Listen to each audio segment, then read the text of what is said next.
Today in geometry we are going to look at 1.7, and it is about finding perimeter, circumference, and area. Perimeter is the distance around any object. The first object that we will look at is a square.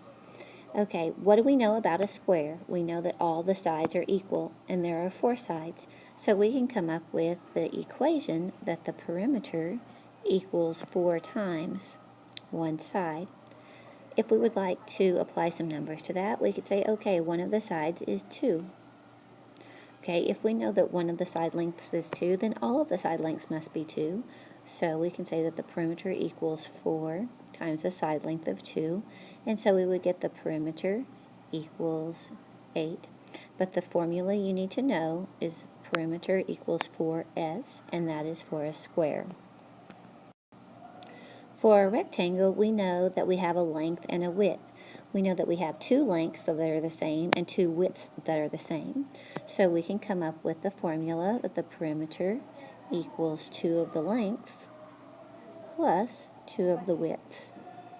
If we would like to apply numbers to that, we could say, okay, we can have this width be 3, and we can have this length be 4.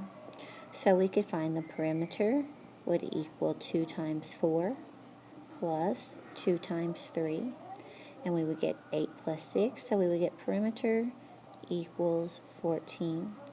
This is the formula that you will need to know. Perimeter equals 2 lengths plus 2 widths. With a triangle, the sides may or may not be the same length. We don't know. It just depends on what kind of triangle it is.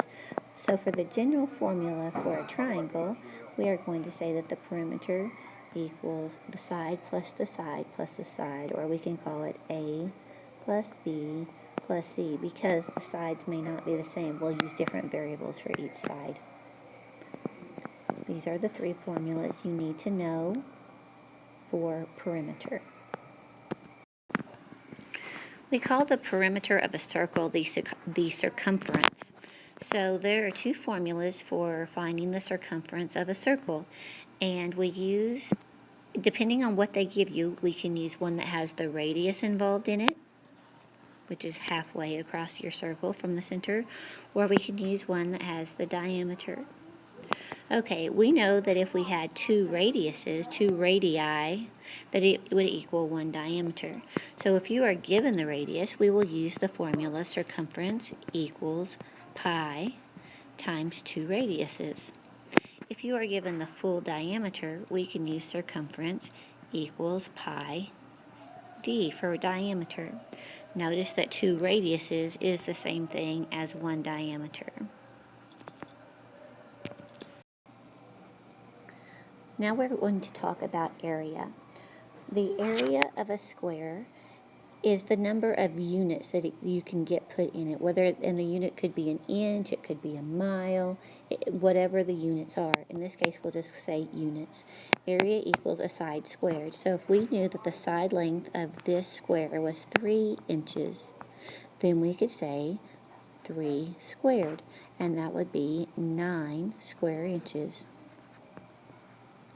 If we look at the rectangle, the area is the length times the width. So if we just substituted some numbers, we just came up with some numbers for the length and the width. Say that our width is 2 and our length is 5. And let's call those inches. So let's put it in units of inches also. Okay, our area would be the length, which is 5, times the width, which is 2. And so we would get 10 square inches.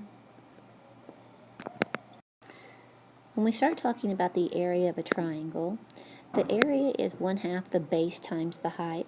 The base is the length along the bottom, and the height may or may not be the length of a side. In this case, it is not. It goes from a vertex straight down to form a 90-degree angle to that base. So if we substituted some values and we said that the base here is 8, and the height of this triangle would be 3, and we'll call that feet.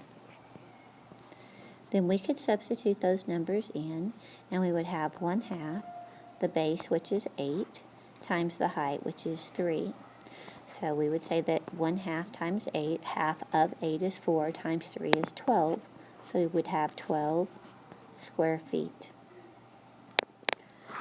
The last formula for area that we are going to look at today is the area of a circle. The area of a circle is pi r squared. Okay, so if we say that our radius is 4, then we would substitute that in for the radius, and we would have pi times our radius, which is 4 squared, which is 16 pi. And then let's call this miles. We'll call it miles. So that would be 16 pi miles squared. Many times you will be able to leave your answer in terms of pi. If not, you would take 16 and multiply it by pi, which you can use 3.14, 22 over 7, or you can use the pi button on your calculator. The final thing we are going to look at today is finding an unknown length. Okay, if we have this problem, the base of a triangle is 28 meters and its area is 308 square meters, and it wants us to find the height of the triangle. The best thing to do is just go ahead and draw a triangle.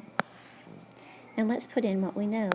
We know that the base is 28, and we know that the area is 308. So we need the height of this triangle. We need to figure out how tall it is. Well, we do know that the formula for finding the area of a triangle is area equals 1/2 the base times the height. Now we can substitute in the values that we know. We know that the area is 308. So what do we put in for the capital A for area? 308 equals 1/2. We know that the base is 28 times the height. Now we can just simplify as we can. 308 equals half of 28 is 14 times our height. Now to solve for h, we need to divide both sides by 14. And when we do that, 308 divided by 14 is 22 equals the height. So really all you need to do is write your formula down and substitute the values that you do know, and then solve for the variable that is left that you are looking for.